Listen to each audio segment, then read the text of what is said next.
Madrid está lleno de lugares cargados de historia. Y de rincones ocultos a plena vista.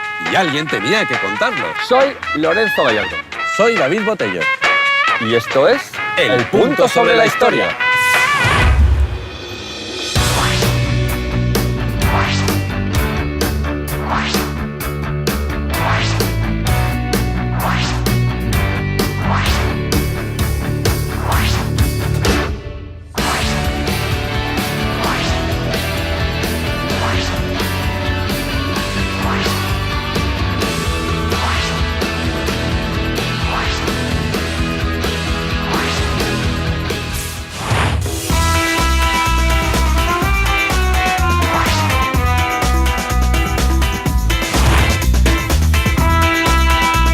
Este señor con levita, rollo de papel y mano en el bolsillo es José María de Salamanca y Mayol, más conocido como Marqués de Salamanca. Fue el tipo que impulsó el barrio que vamos a recorrer hoy, el barrio de Salamanca. El primer gran éxito del currículum del Marqués fue hacerse coleguita de Cea Bermúdez, que le abrió la puerta de los negocietes, de la política y de la corte de los milagros. Así se hizo amigote de Fernando Muñoz, Fernando VIII, el marido secreto de María Cristina me quiere gobernar. Con esta forma tan española y tan patriótica de hacer negocios, se quedó con el monopolio de la sal. Como la cosa funcionaba, se asoció con Fernando Muñoz y con el general Narváez, el presidente del gobierno. Con la información privilegiada que manejaban y con el dinero público, entre los tres manejaron el cotarro financiero del reino durante 10 años. Ganaron tanta pasta que pusieron los cimientos de esa clase empresarial de la que somos tan fans. Con el fruto de sus tejemanejes, a Salamanca le dio por comprar a lo bestia unos terrenitos por esta zona. Y aquí mismo se puso a construir a lo loco casa buena para gente de posibles. Estaba convencido de que la nueva burguesía necesitaba un barrio de palacetes, mansiones y casoplones. Se dejó toda su fortuna, 400 millones de reales. Si quería tener éxito tenía que darse prisa. Pero como siempre, la cosa se fue retrasando. Que si mira qué chapuza, Que si hay calicatá. que si es la hora del bocata. De retraso en retraso llegó una gran crisis económica, con sus chanchullos financieros, su burbuja inmobiliaria, su rescate a la banca, ya sabéis por dónde van los tiros, ¿no? Con la crisis llegó la gloriosa revolución que acabó con el reinado de Isabel II y con el proyecto de barrio del Marqués de Salamanca. A pesar de haber sido el hombre más rico de España, acabó perdiendo todo su dinero. Cuando le dio por morirse, dejó a sus herederos una deuda de 6 millones de reales. A cambio le pusimos su nombre al barrio que vamos a recorrer hoy. Así somos los madrileños. Madrid es un punto.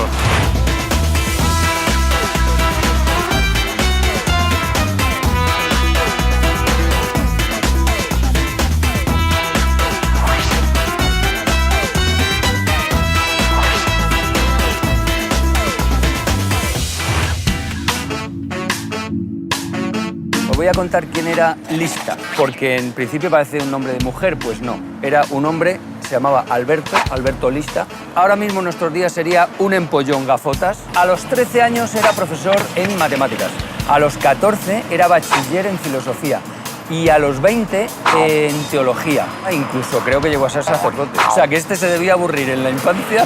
Pero vamos, ¿dónde está Albertito? Le llamaban a Albertito en casa. Llamaban a la puerta. ¿Sale Albertito? No, está estudiando. Era un listo. Era muy listo. Sí, a medida que se iba aprendiendo las cosas, arrancaba las hojas porque ya no las necesitaba. ¡Qué memoria! ¿No? Tú le hacías una faena y a los 30 años te lo encontraba y te decía ¡tú fuiste! Una memoria prodigiosa. Luego, vamos, fue una de las personas, uno de los grandes intelectuales del siglo XIX. Montó una escuela muy avanzada para su época. Larra fue alumno suyo. Todos los románticos, básicamente. Todos los románticos, porque Espronceda, Lista, Espronceda, Becker... Becker, sí, todo. y eso que Becker...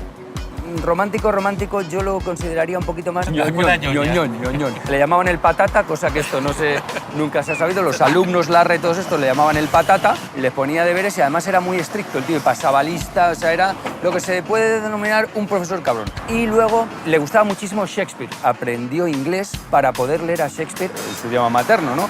Lo que pasa es que pronunciaban más o menos como lo leía. Tobé or not Tobé. Me cuesta mal mucho pronunciarlo mal. Era un hombre muy buena persona, muy amigo de sus amigos. Renunció al obispado de Astorga para dárselo a un colega. Raro es el día que no sale la conversación de Alberto Lista. Papá, ¿qué has hecho de comer? Pues mira, precisamente, lentejas como Alberto Lista habría comido porque le encantaba la lenteja. O sea, siempre raro es el día que en casa no hablamos de Alberto Lista. El punto sobre la historia.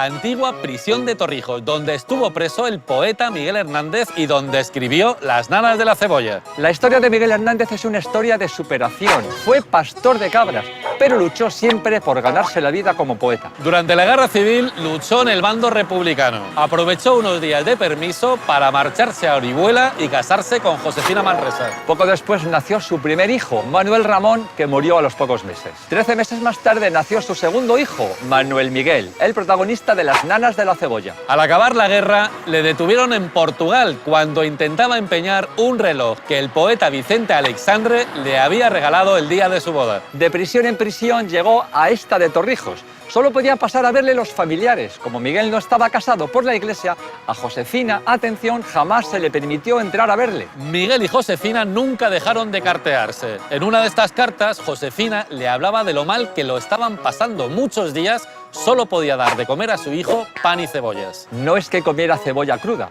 se preparaban un guiso pobre de patatas y cebolla. Después de recibir esta carta, Miguel cayó en una depresión. Estuvo un par de días sin querer salir al patio de la prisión y escribió a Josefina diciendo: el olor de la cebolla que comes me llega hasta aquí y mi niño se sentirá indignado de mamar y sacar zumo de cebolla en vez de leche. Durante estos días de retiro escribió aquellos versos que dicen: la cebolla es escarcha cerrada y pobre. Sacó fuerzas de flaqueza para pedir a su hijo que no perdiera la esperanza. Uno de sus compañeros de celda, un buen amigo, transcribió Las nanas y otros poemas. Cuando este amigo salió de prisión, le llevó los poemas a Vicente Aleixandre, que se encargó de que se editaran. Las nanas de la cebolla cierran el cancionero y romancero de ausencias que Miguel Hernández escribió en parte en esta prisión. Miguel Hernández murió de tuberculosis a los 31 años en una cárcel de Alicante.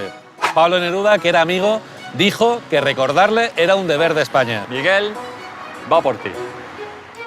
La historia es un punto.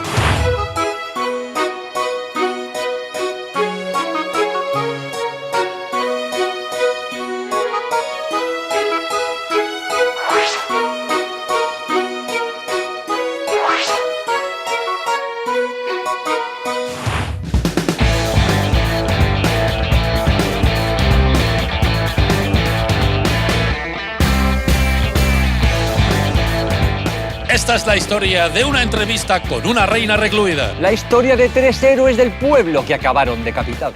La historia de 3 generales que dan nombre a 3 calles paralelas en el barrio de Salamanca. Juan Bravo Padilla y Maldonado. Castilla entera se siente comunera. 24 de abril de 1521. Juan Bravo, Juan de Padilla y Francisco Maldonado son ejecutados por haber declarado la guerra al emperador Carlos V. Pero antes... Carlos V, el aprovechado, le estaba echando mucho morro. Se autoproclamó rey de Castilla cuando su madre, Juana la Loca, todavía estaba viva. Y se plantó aquí by the face. Por si fuera poco, disolvió las Cortes para llevarse los 400.000 ducados que necesitaba para financiar sus planes imperiales. Y como remate del tomate dejó como regente a Adriano de Utrecht, un extranjero, algo que estaba prohibidísimo por las leyes castellanas. Los comuneros y Carlos V hicieron muy malas migas. A los comuneros no les venía nada bien que Carlos hiciera lo que le venía en gana y se alzaron en armas contra él. Dirigían el cotarro nuestros 3 líderes comuneros, Juan Bravo, Padilla y Maldonado. Los 3 se plantaron en Tordesillas, que es donde estaba encerrada Juana, y le ofrecieron la corona. Juana le dio un poquito de largas porque no quería jaleos con su hijo. Y cuando ya se marchaban los comuneros, va la reina y se pone: avisadme de todo y castigad a los malos, que en verdad os tengo mucha obligación. Los malos, claro, eran los flamencos, a los que Juana culpaba de su situación porque les tenía mucha manía. Al principio la cosa pintaba muy bien para los comuneros, pero el ejército imperial acabó dándole pal pelo en la batalla de Villalar. Juan Bravo, Padilla y Maldonado acabaron con su cabeza en una cesta, y el pueblo de Madrid, que no da puntada sin hilo, les dedicó 3 calles en el barrio más finolis de Madrid. Castilla entera se siente comunera. Castilla entera se siente comunera. Madrid es un punto.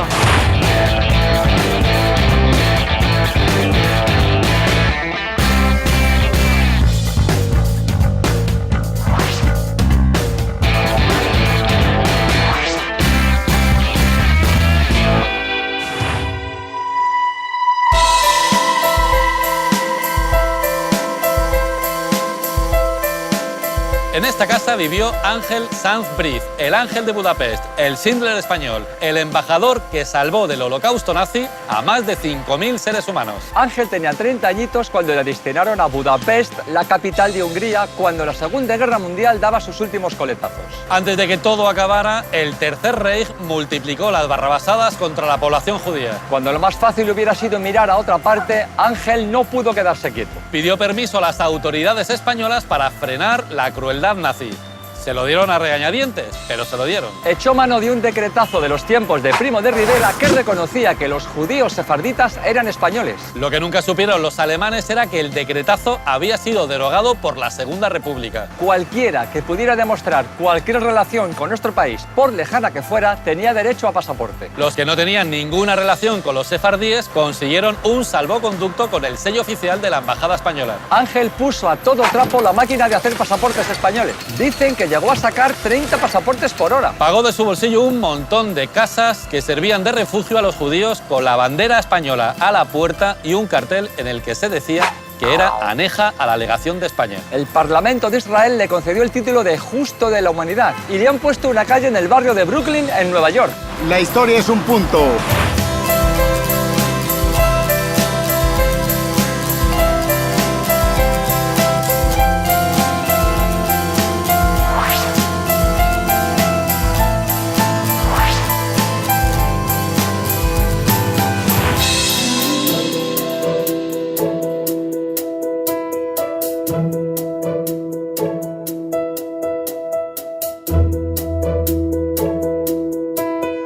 Este casoplón es el Palacio del Parque Florido, sede del Museo Lázaro Galdiano, otra de las grandes joyas desconocidas de Madrid. Aquí hay un no parar de cuadros. Goya, Velázquez, el Bosco, el Greco, incluso un Cristo imberbe, un Salvador adolescente atribuido a un discípulo de Leonardo da Vinci. Lázaro Galdiano fue empresario, periodista, editor, marchante y crítico de arte y un gran coleccionista. Fue muy conocido en los ambientes intelectuales de principios del siglo XX aquí en Madrid. Lázaro era navarro, de una familia de posibles. Mientras sus amigos coleccionaban cromos, a él ya le daba por el arte. Además de coleccionar obras de arte, a Lázaro le encantaban los libros. Llegó a tener una biblioteca de más de 20.000 ejemplares. Lázaro se montó una revista, La España Moderna, en la que colaboraron Galdós, Clarí, Pardo Bazán, Unamuno y otros muchos grandes del momento. Se casó con Paula Florido, una argentina cuarentona y muy rica que antes de conocer a Lázaro se había quedado viuda 3 veces. A principios del siglo XX se construyeron esta chocita,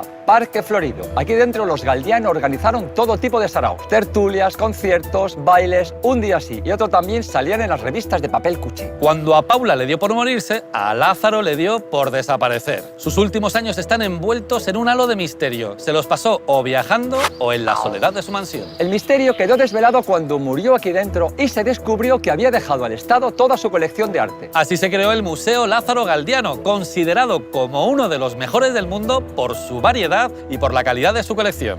Hola Zagale, ¿ya tenéis excusa para venir a verlo? Madrid está lleno de historia y la historia es un punto.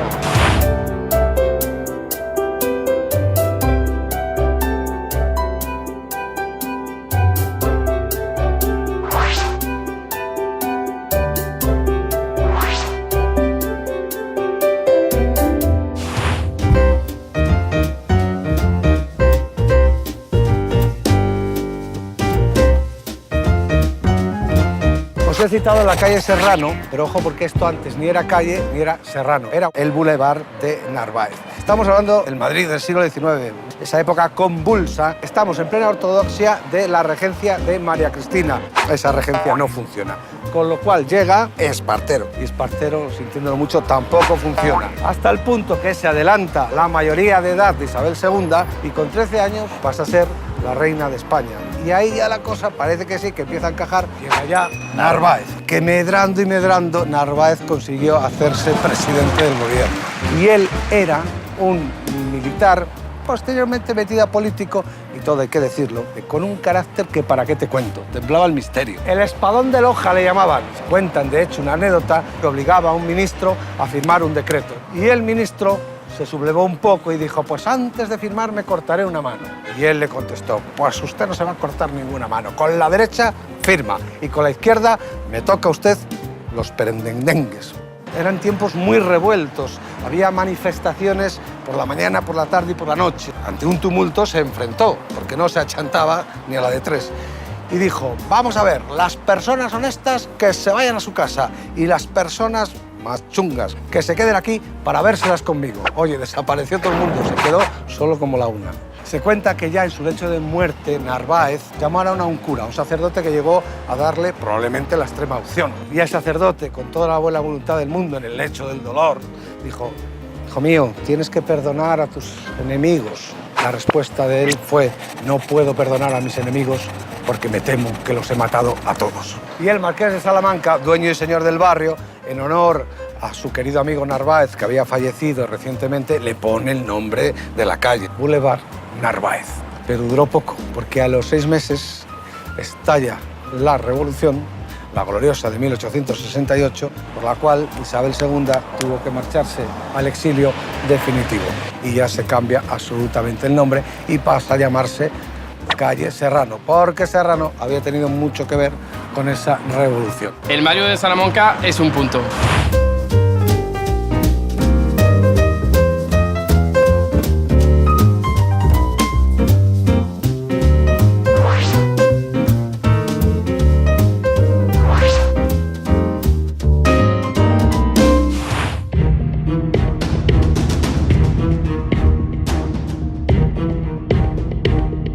Estamos en el número 127 de la calle Claudio Cuello. Aquí la banda terrorista ETA cometió uno de sus atentados más sonados. El mayor ataque contra el régimen de Franco, el asesinato del almirante Carrero Blanco. Fue en 1973. Los terroristas cavaron un túnel desde la casa de enfrente que atravesaba la calle. Bajo la calzada colocaron 3 cargas antitanque. Cuando el coche del presidente pasó justo por aquí, las bombas explotaron. El coche voló por los aires, alcanzó la azotea del edificio y cayó en el patio interior. El presidente del gobierno y sus 2 acompañantes murieron en el acto. Hay muchas teorías conspiranoicas relacionadas con la Operación Ogro, que es el nombre en clave que se le da al atentado. Se ha dicho de todo, pero la teoría que más mola es la que dice que detrás de todo esto estaba la CIA. A ver, Kissinger se había reunido con Carrero el día antes del atentado. Los Estados Unidos querían utilizar nuestras bases para una de sus guerras. Por lo que se ve, Carrero les dijo tururú. ¿Y cómo se explica que cavaran un túnel a pocos metros de la embajada americana y los yanquis no se dieran ni cuenta? Y el giro fundamental fue una nota desclasificada de la embajada de Estados Unidos que decía que el mejor resultado que puede surgir sería que Carrero desaparezca de escena. Muchos interrogantes, amigos del misterio, en el 127 de la calle Claudio Cuello. El equipo de la historia es un punto, es un puntazo.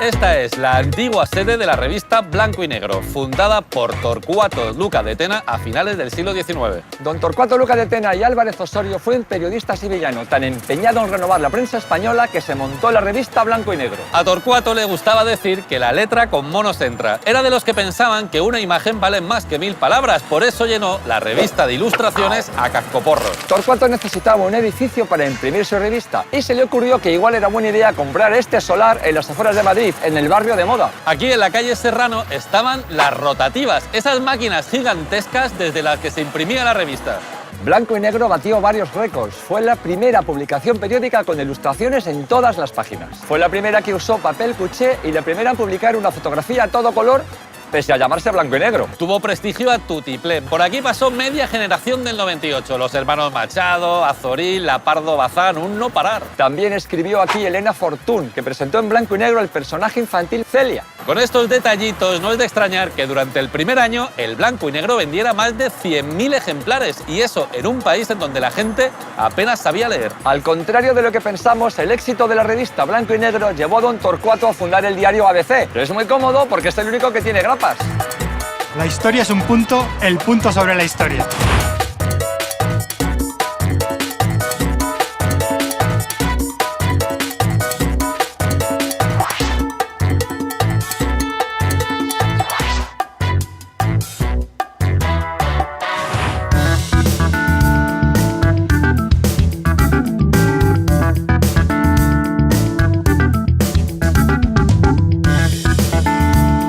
Este metro cuadrado queda entre las calles Serrano, Velázquez, Ortega y Gasset y Juan Bravo. Si pudiéramos venderlo, podrían llegar a pagar por él más de 10.000 euros el metro cuadrado. Por eso a esta zona del barrio de Salamanca, la más exclusiva de Madrid, se la conoce como la Milla de Oro. Y no solo por el precio disparado y disparatado del suelo, sino porque en ella se encuentran las tiendas más caras de Madrid. Por eso entre los dos, rascándonos los bolsillos, nos da para un palmo cuadrado. El punto sobre la historia.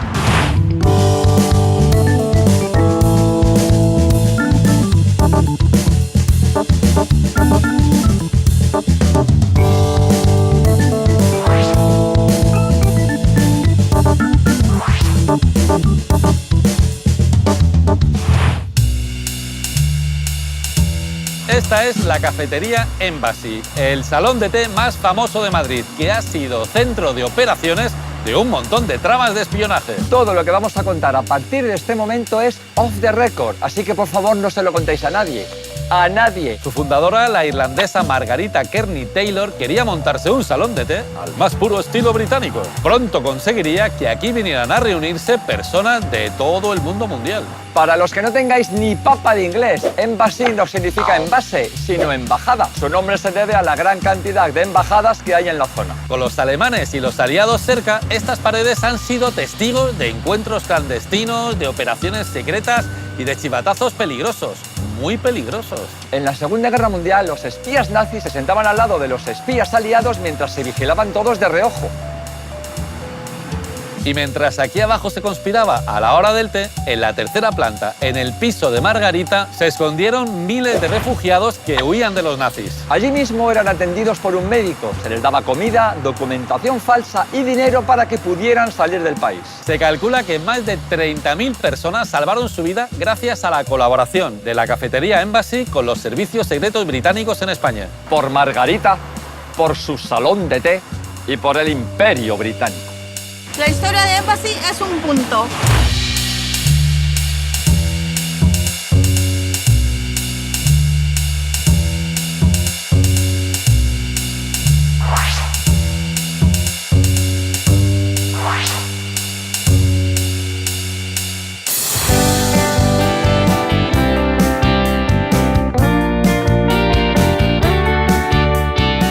Chicos, he venido en golondrina, concretamente en una oscura golondrina, porque soy tan fan de Gustavo Adolfo Bécquer que en el número 25 de esta calle Claudio Coello, pues aquí vivió y murió el poeta romántico más famoso de todos los tiempos. Pero nace en Sevilla, en una familia de artistas, eso sí, pero no de escritores, sino de pintores.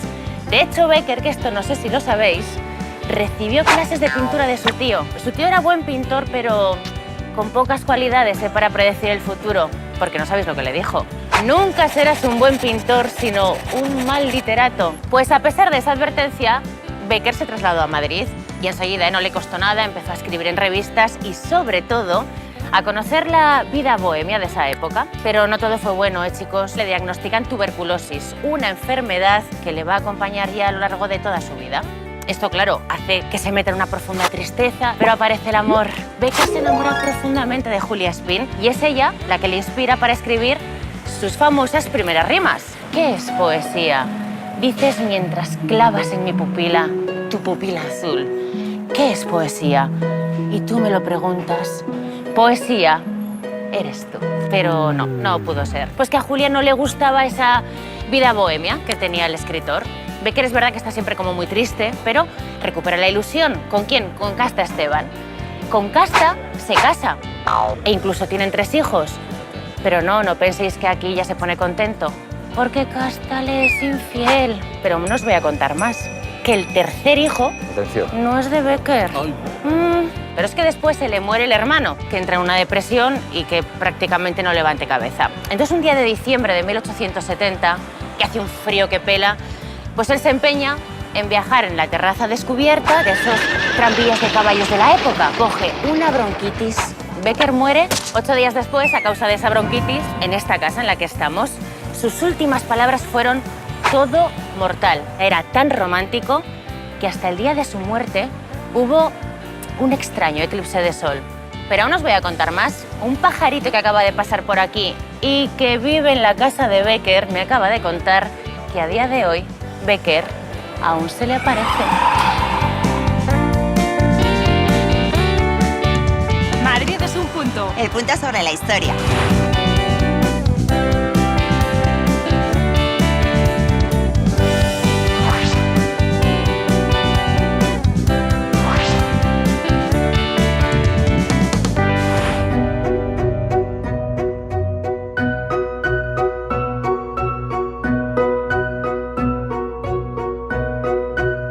Este pedazo edificio neomudéjar se construyó en tiempos de Alfonso XII para albergar las escuelas Aguirre. Lucas Aguirre y Juárez fue un señor de Cuenca, empresario y filántropo que vio cómo a los 60 años perdía a toda su familia. Aguirre se vino a Madrid para huir de su desgracia. Esto le gustó tanto que cuando le dio por morirse dejó a la ciudad un pastón para que se levantara una escuela. Las escuelas Aguirre se construyeron en 1881, Cap y Cuba, y sirvieron para dar rienda suelta a todas las teorías modernas sobre educación. Por eso las escuelas tenían gimnasio, biblioteca, museo, patio de recreo, sala de música y observatorio astronómico en la torre. Nada más y nada menos. Y para tener un toque de escuela moderna, por supuesto, también tenía su gafotas a Cusica Gallina, capitán de la sardina. Fue tal la revolución que esta escuela supuso en aquella España semi-analfabeta que a la inauguración vino hasta el rey Alfonso XII. Es que no os podéis hacer una idea. Tomás Bretón compuso una sinfonía para las escuelas y el día de la inauguración vino para dirigir la orquesta personalmente. Hoy las escuelas Aguirre se han convertido en la sede de Casa Árabe, un punto de encuentro, un espacio de reflexión y diálogo, un puente entre España y el mundo árabe y con un montón de actividades para toda la familia. Qué educativo y qué moderno nos ha quedado. Seguro que el señor Aguirre estaría orgulloso de nosotros. Estamos en Casa Árabe, una institución pública española abierta a todo el mundo. Tenemos clases de lengua árabe, exposiciones, conciertos, conferencias y aquí os esperamos porque Casa Árabe es un punto.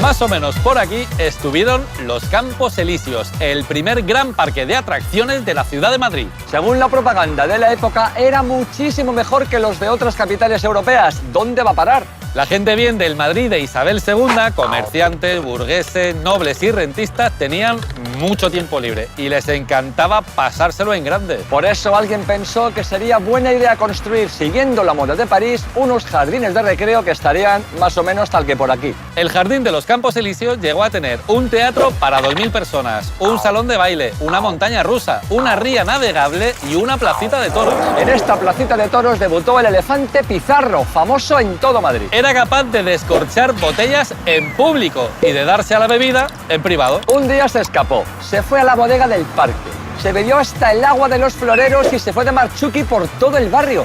Eso sí que fue un espectáculo. Los Campos Elíseos funcionaron a pleno rendimiento durante 4 años. Cuando se abrieron las puertas del Retiro, perdió su esplendor y parte de su público. Finalmente desapareció cuando caducó la licencia y demolieron todas sus atracciones para dejar paso al progreso. El progreso era, por supuesto, las casas que estaba construyendo el Marqués de Salamanca. Descansen en paz los Campos Elíseos. Y esto, punteras y punteros, no da para más. Oye, al final, el Marqués de Salamanca era chungo. Era chungo. Os esperamos en la próxima ruta del Punto sobre la Historia, aquí, en Telemadrid. La historia no es un punto, es un puntazo.